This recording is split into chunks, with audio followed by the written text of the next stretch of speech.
Welcome to the Gilmore Girls podcast. We are obviously amateurs, so please bear with us through the first few episodes as we were finding our footing. After that, we got proper mics and the sound quality improved drastically. Thanks for listening. Copper boom! Hello, dragonflies! Welcome to the Gilmore Gals podcast, where we take a deep dive into each episode of the beloved show. We're your hosts, Sarah and Ani. We're huge Gilmore Girls fans, and we're besties. In this podcast, we talk about everything Gilmore, from the pop culture references to the tiniest minutia only a true Gilmore nerd would care about. Copper boom! Hi, I'm Ani. Thank you all so much for tuning in, our lovely dragonflies. Yes, that is what we've decided to call you guys. Now, Sarah and I, as we said, are besties. We've been talking about doing this podcast for a very long time. I think Sarah, has it been years? I think so. I think Okay, it has been then. a couple of years. I think it has. And so we're super excited that it's finally happening. Now, a little bit of background.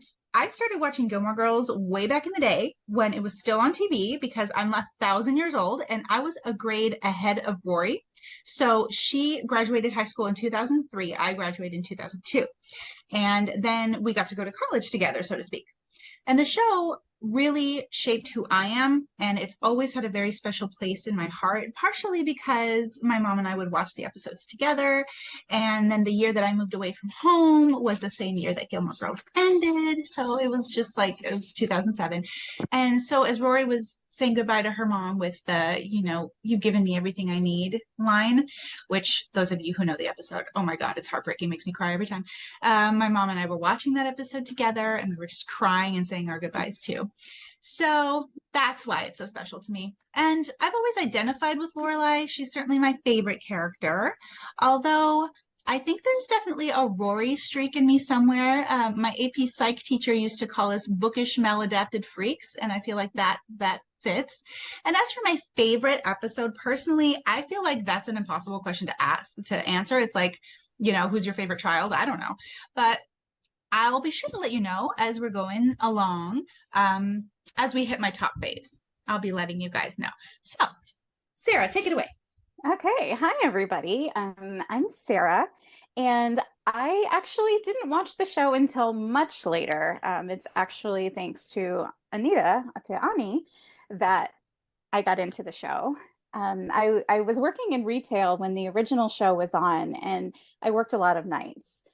My dad actually watched the show, though, and I remember we used to kind of like make fun of him for it because, it was like a girl show. But looking back now, I think it's really sweet that he would watch it. Yeah. So when Ami and I first became friends, I would go over to their apartment, and I could pretty much always guarantee that the Gilmore Girls was going to be playing in the background. And she kept telling me, you should watch it. Well, I was working and going to school at the time, so I never really had time to watch it, and I just kind of kept putting it off until A Year in the Life was announced. And then I knew there was no way I could put it off any longer, and I binged through the entire series in just a few months so I could have it finished before A Year in the Life started. Mm-hmm. I have, Ani, do you remember taking that picture in front of your TV in our Luke shirts? In our Luke shirts. In our Luke shirts. I'll have to dig that out and I'll post it on our socials for you guys. Oh. So the show is special to me because the Palladinos are amazing. The show creators, the writers, they have gone on to do many other amazing shows. B, I think it's pretty relatable. And C, it deepened Ani and I's bond. I'm still not as well versed as she is in the episodes, but so many of my memories involve watching the show with her. And those memories have become even more precious now that she's 1,800 miles away from me. 1,800 miles? You did the math? Sure. I'm pretty sure it's 1,800 miles. It's around there. We should probably clarify what that means. Well, I live in Los Angeles, and Ani lives on the beautiful island of Oahu right now. And I'm very jealous. Oh, you'll be here soon. um, so Suki is actually my favorite character. First of all, Melissa McCarthy. I mean, come on. I adore her. Mm-hmm. And also Suki is a lovable mess, and I think that's kind of like me. As for a favorite episode, again, I don't like Ani said, I don't know if I have any particular one, but the deep fried Korean Thanksgiving episode, I think, is right up there. Because Ani, I think you and I used to watch that every year on Thanksgiving. Yes, And it's our tradition. yes, and so I think that's up there. All right. I love that. Okay. So I did want to throw it out there that in case you couldn't tell, because this is episode 1, Sarah and I don't really have any idea what we're doing. And we're we really don't. Yeah, we really don't. We're just like, hey, we should do a podcast. So now we're doing a podcast. And to that end, there will probably be some kinks to iron out, and we hope that you guys will be patient with us as we learn. Hopefully I can figure things out and sooner rather than later, but this first episode might be a little rough. I hope you guys will keep tuning in. What do you think, Sarah? Should we get started with the synopsis? I think so. I think that sounds like a very good place to start. All right. The pilot episode introduces the 2 main characters, Lorelai and Rory Gilmore, as well as Lorelai's parents and a few of the residents of the fictional town of Stars Hollow, Connecticut. After Rory is accepted to the prestigious Chilton Preparatory School, Lorelai is forced to go to her wealthy parents for financial assistance. Her parents happily loan their daughter the money in exchange for an end to the estrangement between them and a family dinner every Friday night. Unfortunately, things hit a snag when a cute new transfer student, ooh la la, flirts with Rory, leading the younger Gilmore to wonder whether leaving Stars Hollow High is really what she wants. Okay, so now we're going to do some fast facts / trivia type things here for you. So number 1, Gilmore Girls was created by Amy Sherman Palladino, and she worked on it with her husband, Daniel. They both wrote and directed many of the episodes of the series. Amy is also the showrunner of the multiple award-winning show, The Marvelous Mrs. Maisel on Amazon Prime, which is fantastic. If you haven't seen it, you need to check it out. Amy was also behind the short-lived ABC family show Bunheads, which starred Sutton Foster, who has a small role in A Year in the Life. That's right. Yes. She's lovely, and that show was adorable, and I was sorry when it ended. Yeah. So now, the pilot was partially shot in Unionville, Ontario. The rest of the series was shot on the Warner Brothers lot in Burbank, California. Woo woo! You can still visit Stars Hollow there to this day. They still have it all set up, and it's especially beautiful around the holidays. And Sarah and I were lucky enough to go together, and I think you posted those pictures on our socials? I haven't posted them, but I will be posting them. So yeah, if you get the opportunity, I highly recommend going and taking a look at the tour. It's really fun. Number 3, according to Wikipedia, the role of Luke Danes was originally meant to be a woman in the first draft of the script. Unclear what that would have meant for Lorelai's love life, since lesbian plotlines were not all that common at the time on TV. The show would not have been the same. It would not. And that's not because we're like, ew, gay people. No, but it's just, I mean, Luke is just, he's awesome. Luke. Yeah. Yeah. I actually just recently listened to his podcast. He also has a rewatch podcast.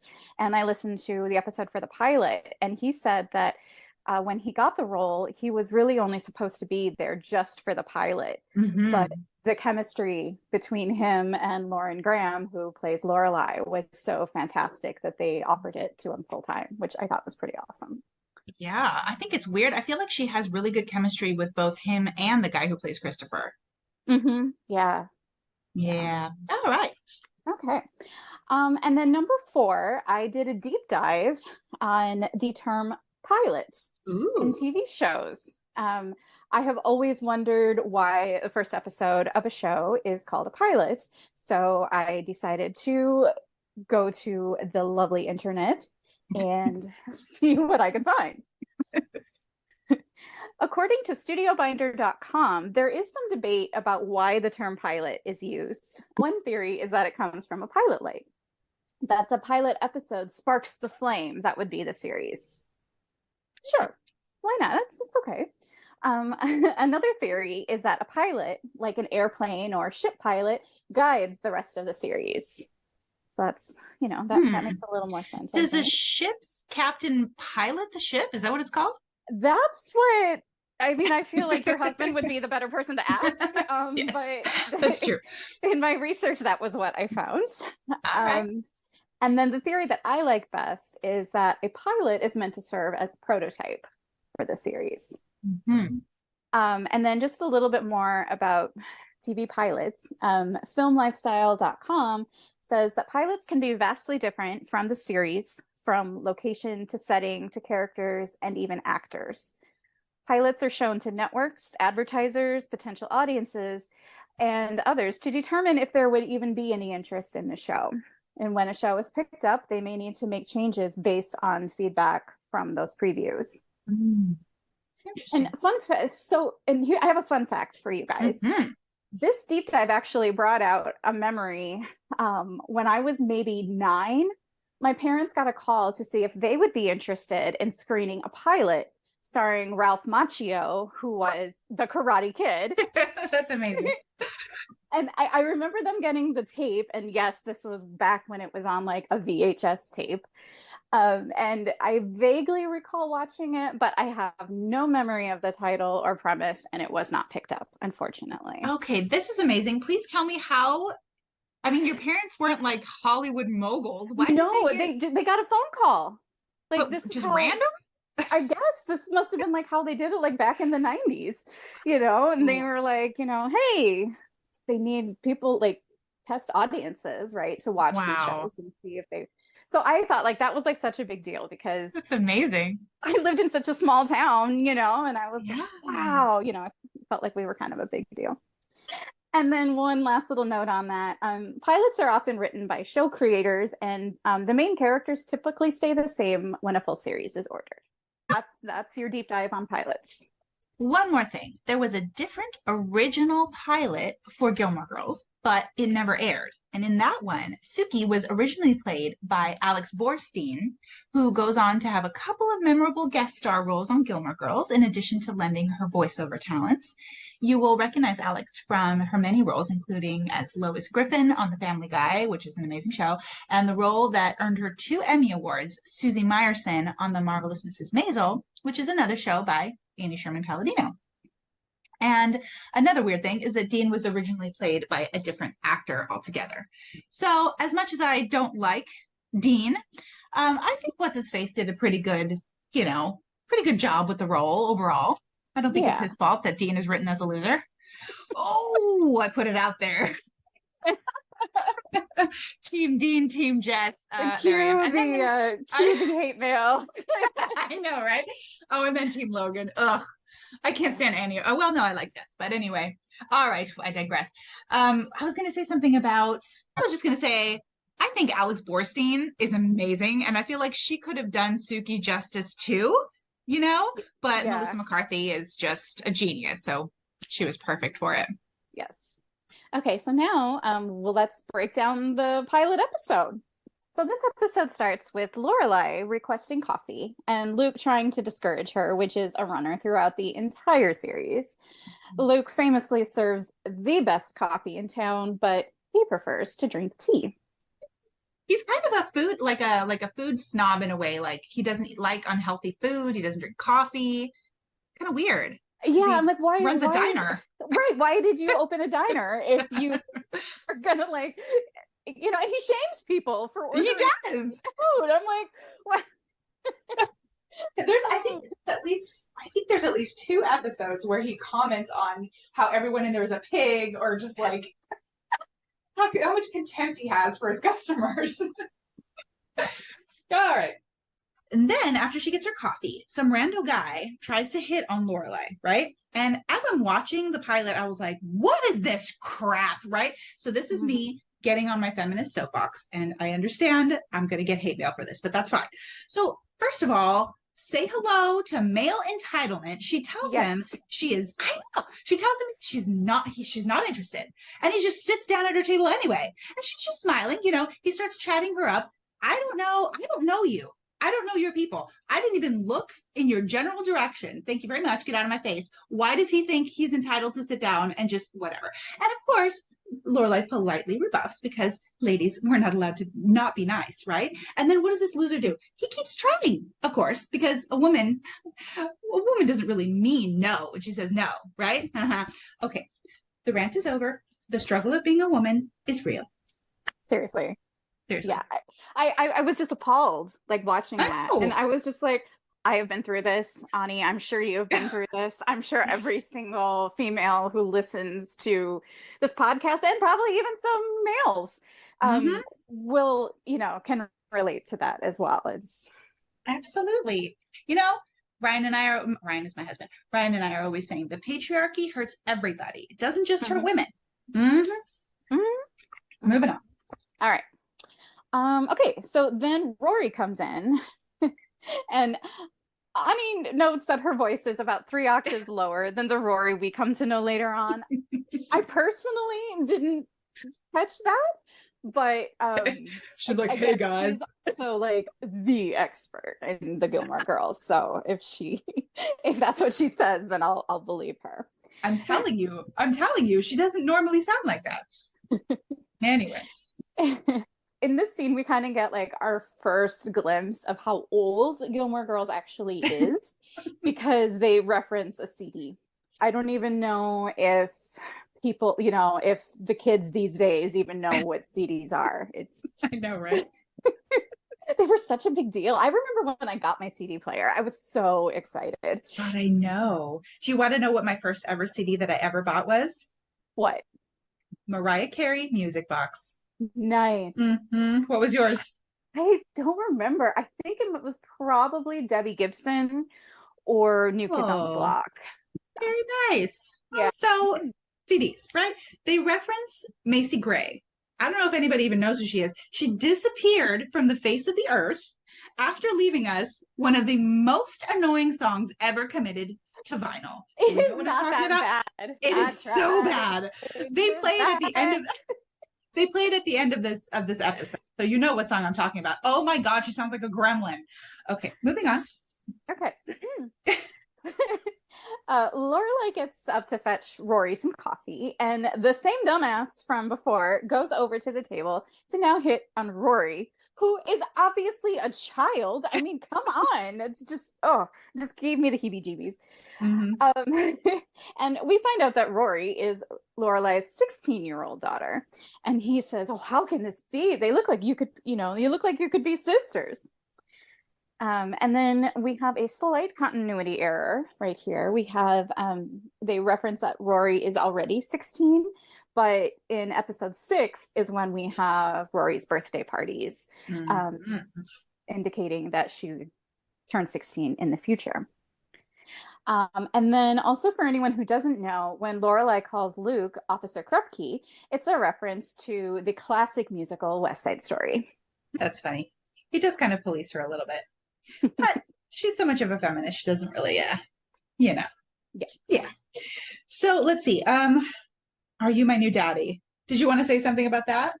Oh, that's just my favorite line in this whole episode. Oh, okay. Are you my new daddy? She's so funny. And I feel like the actress who plays Rory, which is Alexis Bledel, I feel like at the beginning, she was really good. Like something, I don't know, I feel like something happened to her. I've heard people say that acting is a muscle, right? And if you don't do it for a while, you are rusty at it. And so for me personally, watching A Year in the Life is a little cringy because she hadn't done much in between. And it just feels like she's trying her heart out. Bless her heart. She's really, really trying. But I don't know. Do you feel that way too? It's been a while since I've seen A Year in the Life. I'm sure that some of the listeners can maybe, comment on that. But I think before A Year in the Life, hadn't she recently had a baby? So yeah, she probably had taken quite a bit of time off. Yeah, I'm not sure about that timeline exactly because Year in the Life was 2016, right? Yeah. Yeah, I'm not sure. But anyway, the point is, at the beginning, Yeah. I feel like she did a really, really great job. She was so funny. Yeah.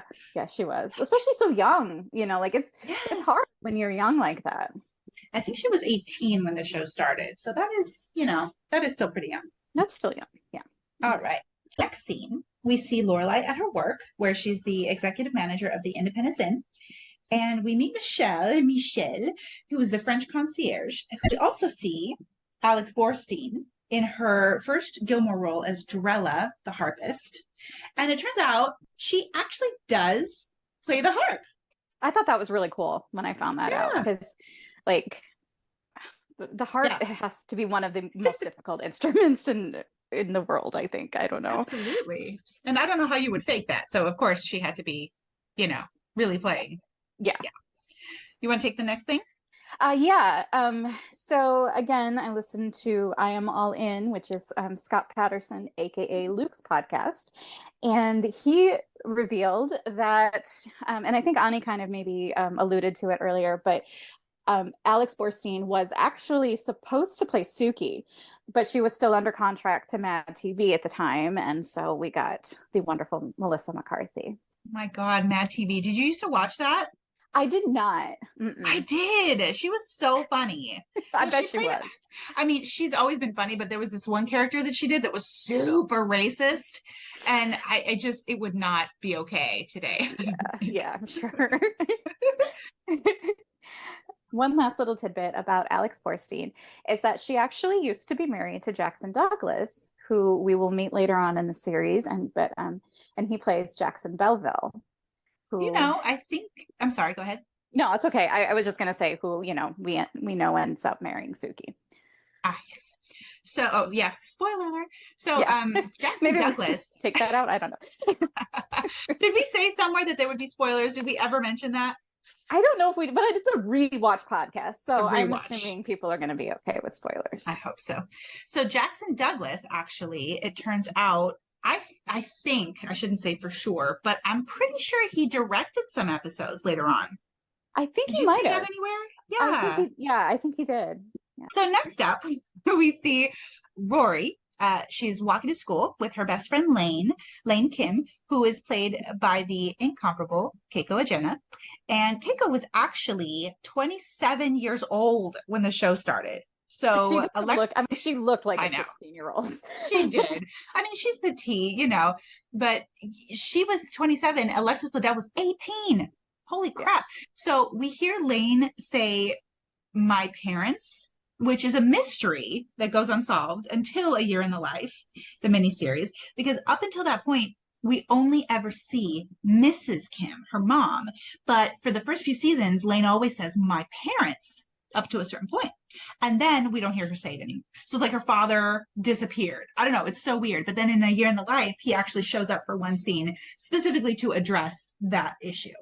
Well, we already discussed Ani's feelings for Dean. I do not like him. But I don't know. At this point, if I had never seen the series before and I was just starting it and I met him in this episode, I'd be like, "Oh, he's sweet. I like him." Right. I have all the baggage of later stuff. When I watched the series the first time, I didn't not like Dean. I was like, yeah, he's okay. Upon further rewatches, he does become a little bit more problematic, as we'll see. We can call it that. Oh, that's funny. All right. So as a side note, this is not important for any reason, but the actress who plays Rory's teacher in this scene, and Sarah pointed this out to me after years of watching this, I never noticed it. That actress, her name is Jill Brennan, and she goes on to play Crazy Carrie Duncan, which you guys will probably all remember her, who's a friend of Luke's sister. And as far as I can tell, she's not portraying that character here, although later on she does go on to direct the school play. But that's the elementary school. So yeah, there's no reason to think that this portrayal here is actually Crazy Carrie Duncan, right? Yeah. Rory is actually doing her work rather than wasting her time painting her nails like the other girls. See the actress named Jackie Maxwell playing the role of Jacqueline Smith. She's not important here, but she will later go on to be Summer, Tristan Dugray's inconstant girlfriend, who we will meet later on. Yeah, I hate to say it, but she's kind of bitchy. Yeah. Yeah. So Gilmore Girls actually does this a lot, using the same actor to play different characters. I would say most notably and obnoxiously, the woman who plays both Jess's dad's girlfriend and then later April's mom, Anna Nardini. Her name, the actress, her name is Sherilyn Fenn of Twin Peaks fame, if anybody remembers that old show. Side note, I can't stand her in any way that she appears on this show. I know it sounds like I really can't stand a lot of people, and yet I love the show, but I feel like it's really all about Lorelai and Rory and Suki, so I don't care, and Emily, so that's fine. All right, these are just side people; they don't matter. Anyway, what what is this Oh, thing? I just kind of threw this in here. We can put it out if we don't think it matters. Madchen Amick, who I hope I'm saying her name correctly. I apologize. Nobody knows how to say her name. It's insane. She's also in Twin Peaks, and she shows up in the series later as Cheryl. And I just thought it was interesting that, they shared the Twin Peaks connection. Ah, very good point. I wonder, that doesn't happen accidentally in Hollywood. Somebody knows somebody there, like maybe they're friends still or something. So that's cool. Yeah. I never did my nails in class. I did my work in class, just not always at home. I was such a procrastinator, and honestly, I still kind of am to a point. But Ani, you were always super studious, right? I was, simply because I'm guessing probably just scared of my mother's disappointment. I think that's probably what it all came down to. Like, I had to get straight A's. There was no other option, But I was also one of those kids who, I didn't have to work in high school. In fact, I was told, don't. Your job is to get good grades and go to college. So that's what I did instead. So yes, I would have been Rory in this scenario. Next up, we go back to the Independence Inn, and we hear a clatter from the kitchen, and we get to meet Suki, who, as we have mentioned, is my favorite character. She is the head chef of the Independence Inn, and she also happens to be Lorelai's best friend.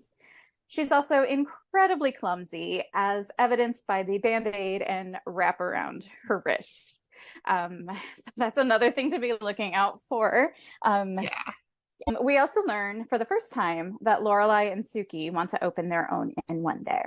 Yeah, I didn't realize until we went back to, because I usually skip season 1 when I go back to rewatch the series. I can't even handle it. I don't watch it at all. So I forgot that in, the very first episode, we learned that their ultimate goal is to open their own inn. I think that's so sweet.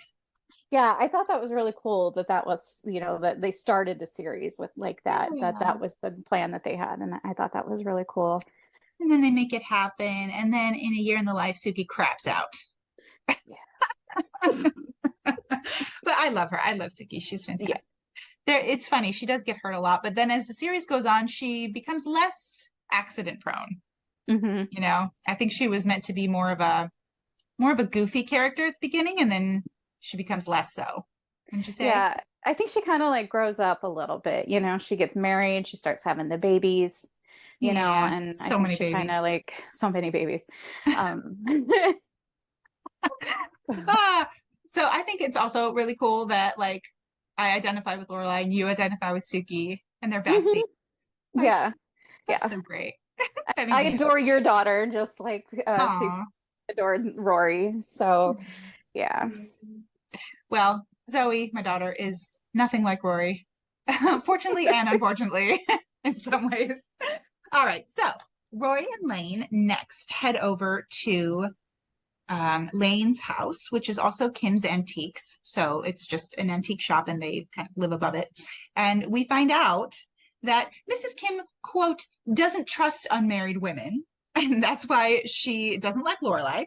And by extension, she doesn't really like Rory very much. I'm guessing it's because she thinks that Rory will be a bad influence on her. And then Rory makes a joke.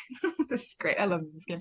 And Mrs. Kim replies with the Mrs. Kim quote of the day, "Boys don't like funny girls." Really good impression. Thank you. She cracks me up. That actress is so funny. Oh, side note, the actress who plays Mrs. Kim, which of course I didn't write down her name. Do you happen to know it? I don't. Mm-mm. Is it Emily Kuroda? Maybe. Yeah, I think it is actually. Here, okay, I'll look it up real quick. I think she actually is Korean because her Korean, when she speaks it in the show, is very fluent. Whereas Keiko is actually, I believe, Japanese, correct? Oh, you're right. I think she is. Yeah. So I guess she had to learn how to speak Korean like phonetically because I don't think she actually knows how to speak Japanese, but or the other way around. Isn't that funny? That is funny. I That's wonder very why they couldn't interesting. just cast a Korean, kid. That's so weird.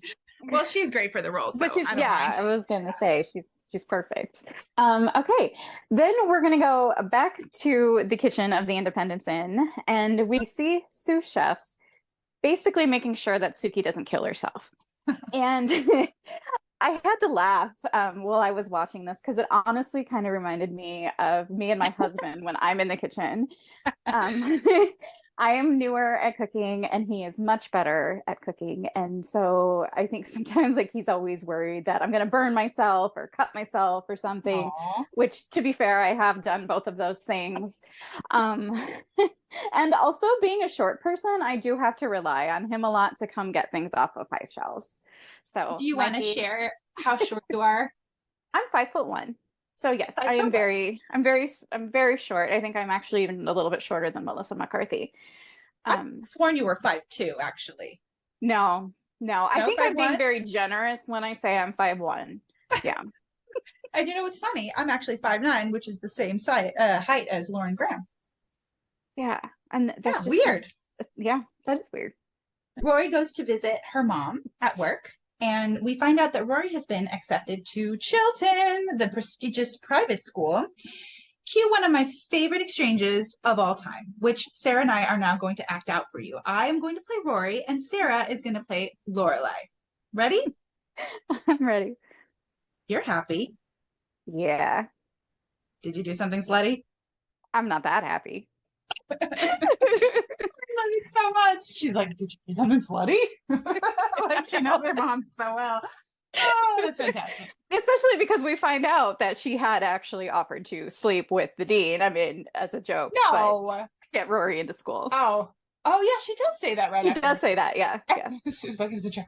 All right. So then Lorelai finds out that she has to pay tuition up front and she can't afford it. She and Suki are brainstorming options to make it happen. And Suki mysteriously says, you might consider calling before Lorelai cuts her off with Suki. There are several chapters from a Stephen King novel I'd reenact before I'd resort to that option. Option being, of course, going to her super wealthy parents to beg them for money. I was surprised that Rory wasn't able to get scholarships or something. I mean, she's being brought up by a single mother who, she's running an inn, but it's a small town, it's not like they're rolling in dough. Exactly. It's just kind of proof that not everyone gets to have the same opportunities. Everything comes down to money, and if you don't have it, you're essentially screwed. Agreed. I love your soapbox too. Yes. There'll be a lot of soapboxes here, listeners. We're sorry. We'll try to keep them as calm as we can, but yeah. But sometimes we just go off and you're just gonna have to deal with it. It's just how it's gonna be. Mm-hmm. So then we go to Lorelai's mom and dad's mansion, and from their very passive aggressive comments, we come to learn that Lorelai doesn't talk to her parents very often. So she's come to ask for help with Rory's tuition, and we quickly see why she was so hesitant to ask for their help in the first place. They're very happy to learn that Rory has been accepted to Chilton, but in order for them to give Lorelai the money for Rory's tuition, Emily comes up with the condition that they have to have dinner together once a week, Friday night dinners, and then a weekly phone call to update them on Rory's school and Lorelai's life. This scene mirrors one in the final episode of Year in the Life, which is honestly such a lovely full circle moment after everything that this family goes through. It was so sweet. It literally tears me up every time I watch it when she says, so you need money. And I know it's coming, at the end. And because it's Emily saying it, because Richard's passed, and I don't know. It's just so lovely. Yeah. So anyway, now we officially meet Dean.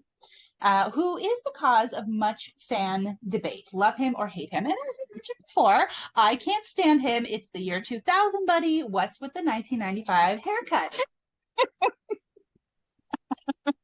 I'm full of hate. No, I'm not really. I'm not really, but come on.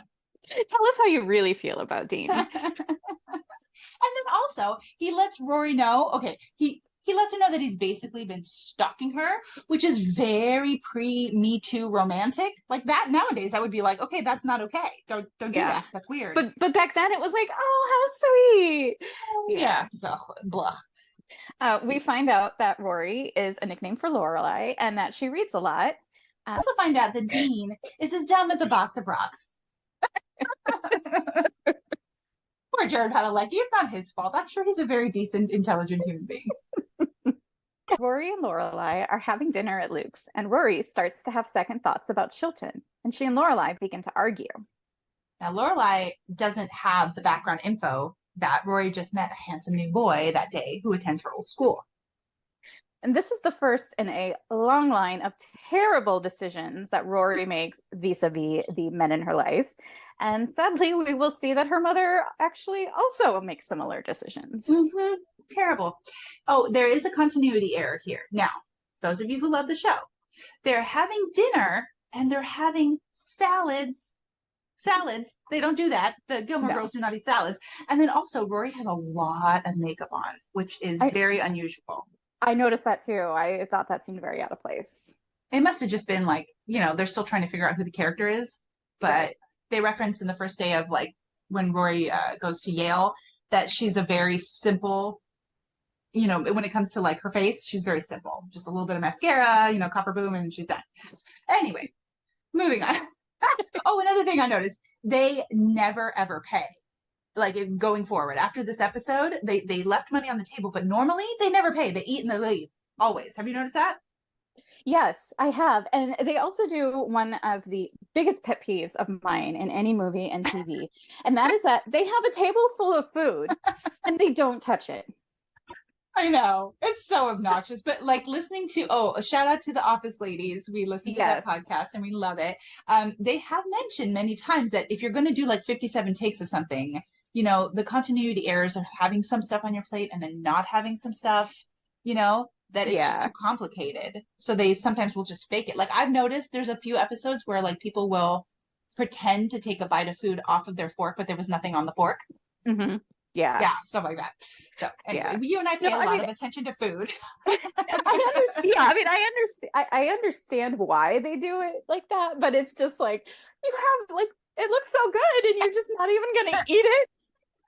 They didn't even pack it up to take it with them. What? I know. That's a waste of money.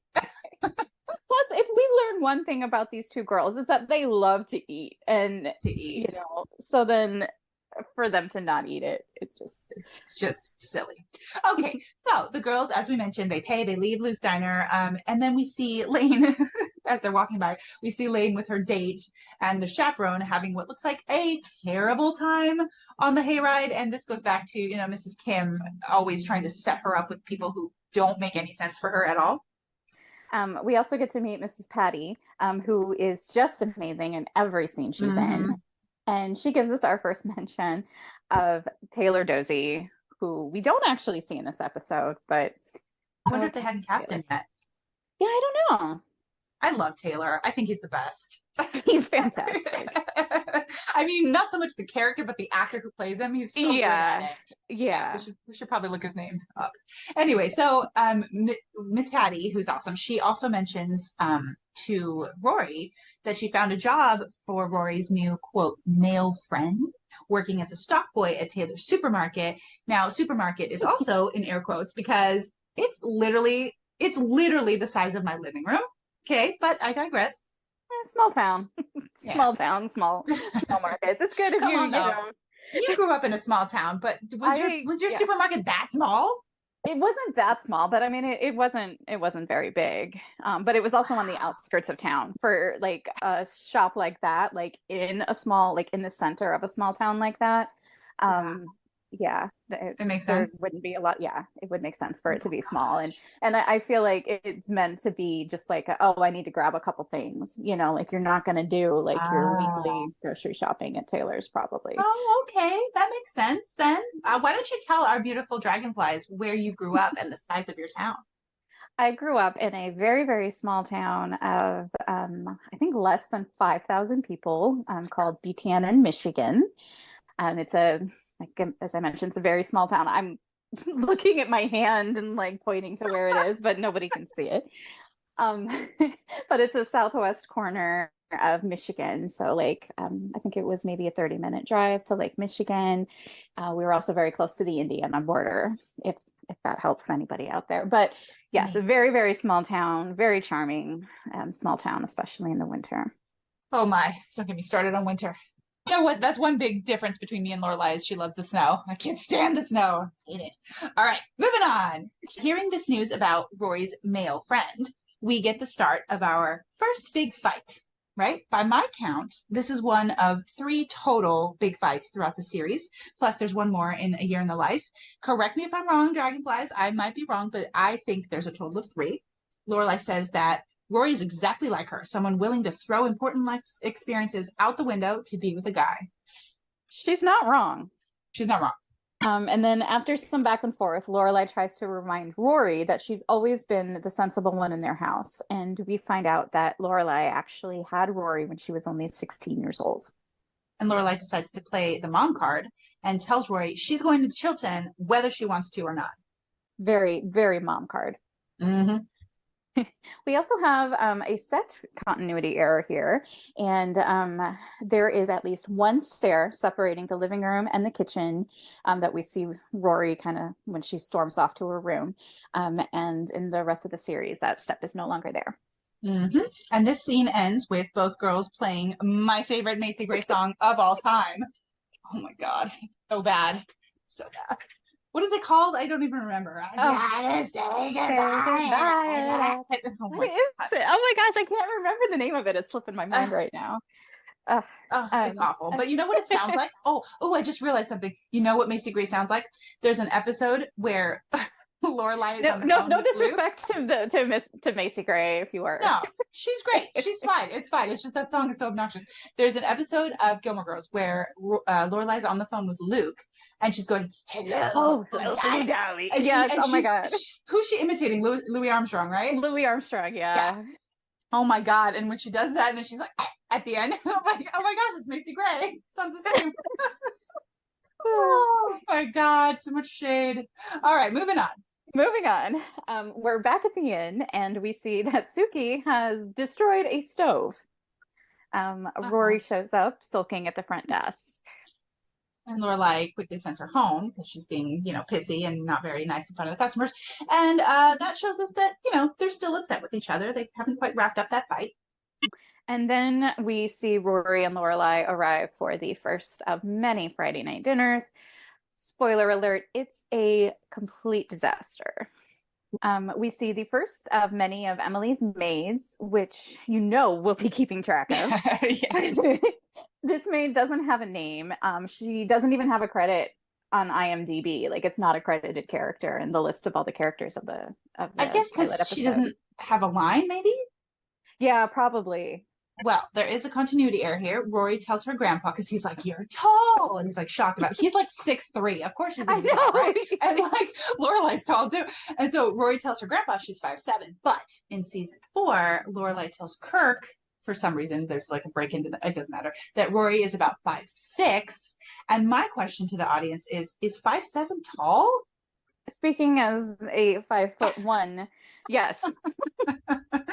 Okay, fine. I'm just saying, like, I don't know, maybe for a 16-year-old it is tall. I don't know. Anyway, I counted a total of 5 passive-aggressive and or invalidating comments, with the absolute worst one shockingly coming from Richard rather than Emily. He sweetens up much more as the series progresses, but in this first episode he's tough.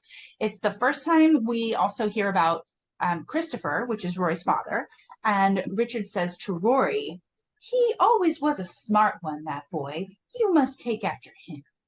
Oh, and my God. The emphasis he puts on him. Like, oh man. No, it's painful. And at that point, Lorelai storms off and she goes to the kitchen because she's pissed. But my God, can you imagine what a horrible thing to say? Anyway. It's so horrible. Yeah.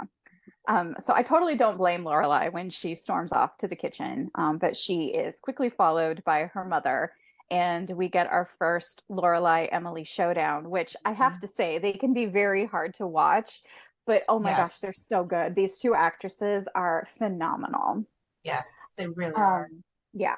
And Emily includes the first of many, when you get pregnant, you get married. A child needs a mother and a father lines. Oh my gosh. I don't even know how many times we hear that line, those two lines. I can think of off the top of my head twice in the series, but I know it happens more than that. Yeah. Does a child need mother and a father? I mean, sure, it's better, but I mean, sometimes if the mother and father can't stand each other and they're in a toxic relationship, then it's better off that they don't have a mother and a father. 100%. And there have been plenty of very successful, happy people who come from a single parent household. And also, it's a little, heterosexist. If a child needs a mother and a father, no, they could have two mothers or two fathers. Yep. You know what I mean? So anyway, but she's very old fashioned and conservative. And so when you get pregnant, you get married. But it wouldn't have been the right thing, which is what Lorelai tells her, that she tries to defend her life choices and points out that she worked her way up from being a maid at the Independence Inn to running the entire place. And she says, with no help from anyone. And now comes my hot take. Here's my hot take.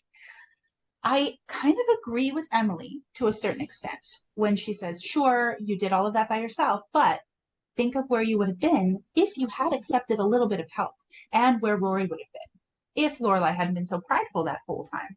Yeah, I agree with that too. Yeah. I don't know. It's tough because they're such difficult people to take something from.